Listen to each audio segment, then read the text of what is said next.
नमस्कार, मी प्रमिला झांबरे। तर आज मी कारलं बनवणार आहे जरा वेगळ्या पद्धतीने। तर इथं कारलं मी स्वच्छ चिरून धुवून घेतले ती। एक 2 चमचे बेसन घेतलेलं आहे। तर अगोदर बेसन आपण तिंबून घेऊया। थोडंसं पाणी ओतून घेतले मी। तर बघा बेसन असं मी पातळ तिंबून घेतले, पातळ करून घेतले, फक्त मिक्स करून। तर आपण यात थोडंसं मसाला टाकून घेऊया। तर एक अर्धा चमचा मी धने पावडर टाकली, एक अर्धा चमचा गरम मसाला आहे, थोडीशी हळद आहे, एक अर्धा चमचा लाल चटणी, थोडीशी कोथिंबीर घेतली,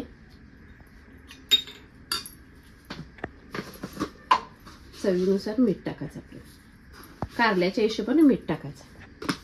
छान असं आता हे मिक्स करून घेते मी। छान असं बेसन तिंबून घेतलंय। थोडासा घट्ट झाला म्हणून नंतर मी पाणी ओतून मिक्स करून घेतलेलं आहे। तर आपण ही जी कारल्याच्या फोडी घेतलेली आहे ते आपल्याला एक एक फोड घ्यायचे। यातले बी असल्यामुळे निब्बर मी काढून घेतलेले आहे। तर ह्यातले एक एक फोड घेऊन गॅसवर मी तवा ठेवलेला आहे। तव्यावर तेल टाकलेलं आहे, ते तेलामध्ये फ्राय। तर आता एक एक फोडी मी तेलामध्ये टाकून देणार आहे।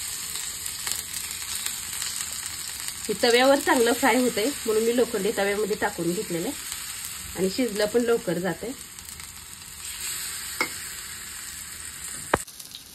तर आपल्याला आता हे कारलं पलटी करायचं।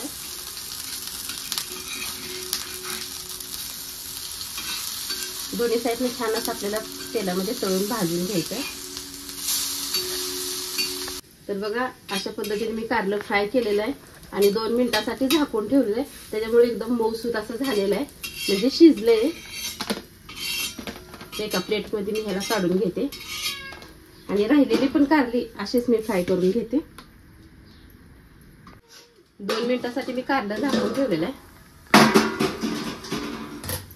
तर बघा छान असं आता शिजलं गेलेलं आहे। तर आता ह्या एका प्लेटमध्ये मी काढून घेते।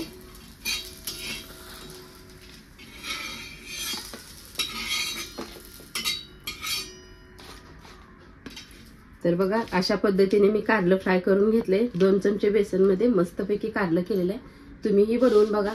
माझा व्हिडिओ आवडला तर नक्कीच लाईक करा, सबस्क्राइब करा। फेसबुकवर बघत असाल तर फॉलो करा।